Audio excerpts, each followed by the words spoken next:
Hi, boys and girls. I hope you had a great St. Patrick's Day.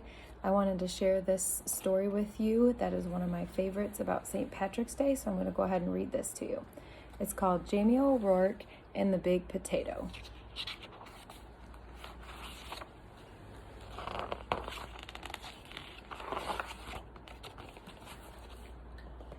Jamie O'Rourke was the laziest man in all of Ireland.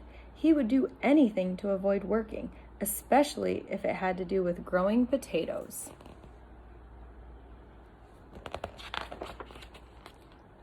Jamie O'Rourke, his wife Elaine, would say, "We'll have nothing to eat this winter if you don't go out and dig up the praties." "Oh, the saints preserve us," Jamie would whine. "Me back's as sore as can be. Sure as I'm tellin' you, wife, you'll have to dig them up yourself. I'll break in too if I so much as get up and get out of this bed." Hear the word praties? That means potatoes. That would be one of our vocabulary words in this story. So Elaine, who had done all of the planting and watering and weeding anyhow, would go out to the tiny garden and dig up smallest potatoes in Ireland, all because Jamie was too lazy to dig a larger garden and had no money to buy good potato seeds.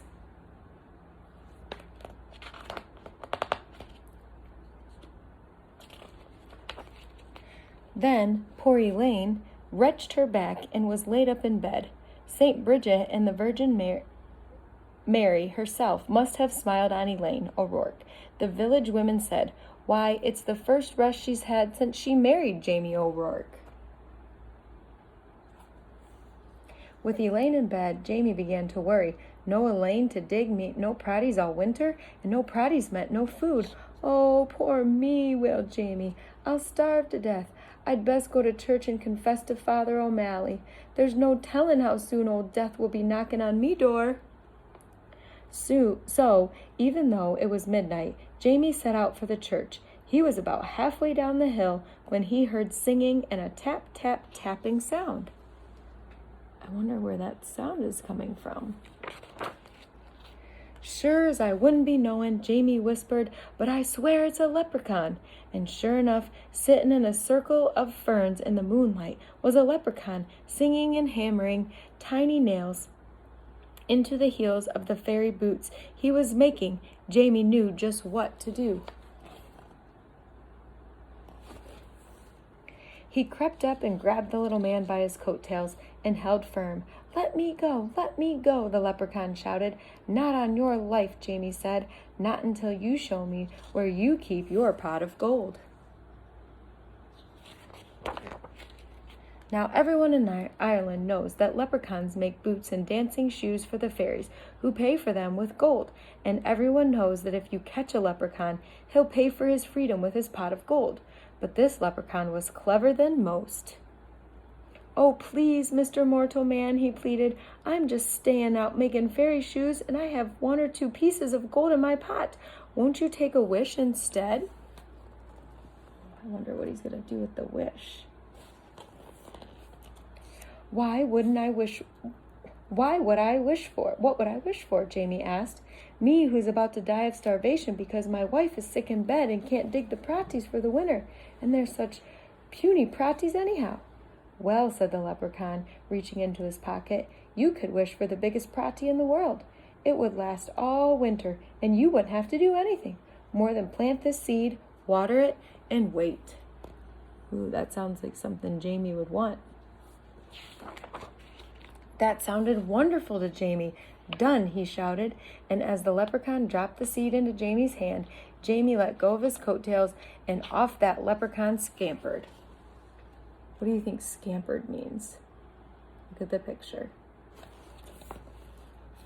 When Elaine heard what he had done, she was furious. "Jamie O'Rourke, you're not only the laziest man in Ireland, but a fool as well. Giving up a pot of gold for a pratie seed? Well, I'm going to plant this seed and water it, and you'll see," Jamie said, and out he went.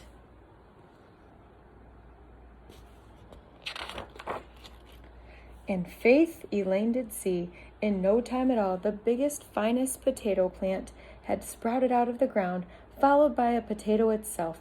It was so big it pushed up not only all the dirt in the garden, but the garden shed in the corner of the cottage as well.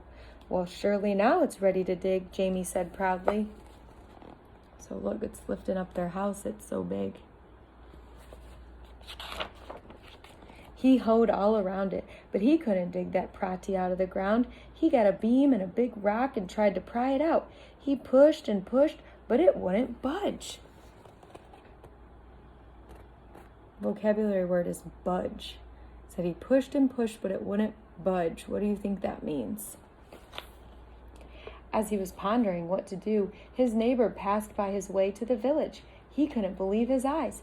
He couldn't wait to tell everyone in the village what he had seen, and before you knew it, the hill up to Jamie's was filled with villagers coming to see the big potato.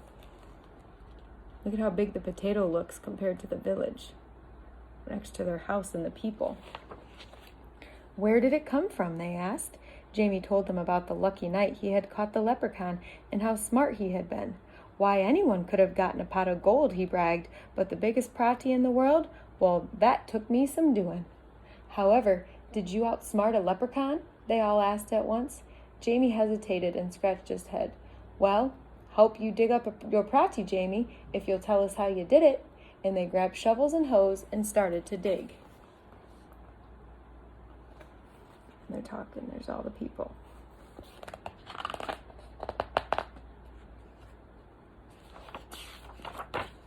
They dug and they pushed and they shoved until the potato flew up out of its hole.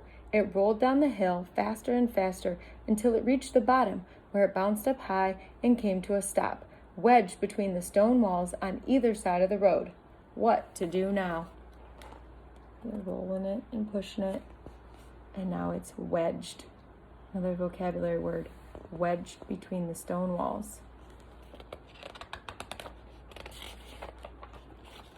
That pratie is so big that no one, no cart, nothing can get by it. The constable complained to Father O'Malley.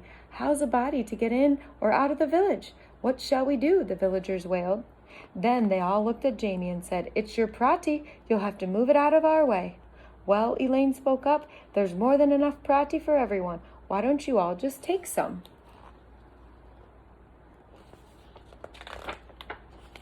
So the villagers sawed and chopped and carted off huge pieces of potato while Jamie sat on the stone wall and watched.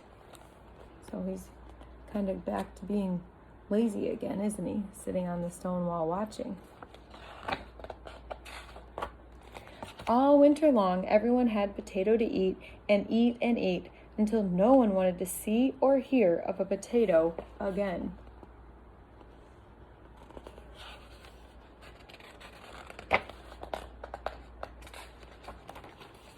In the spring, Jamie said, I saved a potato eye for a seed, and it's just about time to plant it.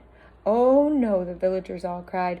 If you promise not to plant it, Jamie, we'll promise before St. Patrick and all the other saints to see what you and Elaine always have plenty to cook and eat. We don't want another giant pratie around here. Jamie smiled and agreed. What a perfect life for a lazy man. And so you see, darling Elaine, Jamie told her, I wasn't such a fool with that leprechaun after all, and Elaine had to admit that Jamie O'Rourke was right. And there's the sneaky leprechaun with his pot of gold. I hope you all had a great St. Patrick's Day, and I'll be sharing some more stories with you. I miss you guys. Have fun.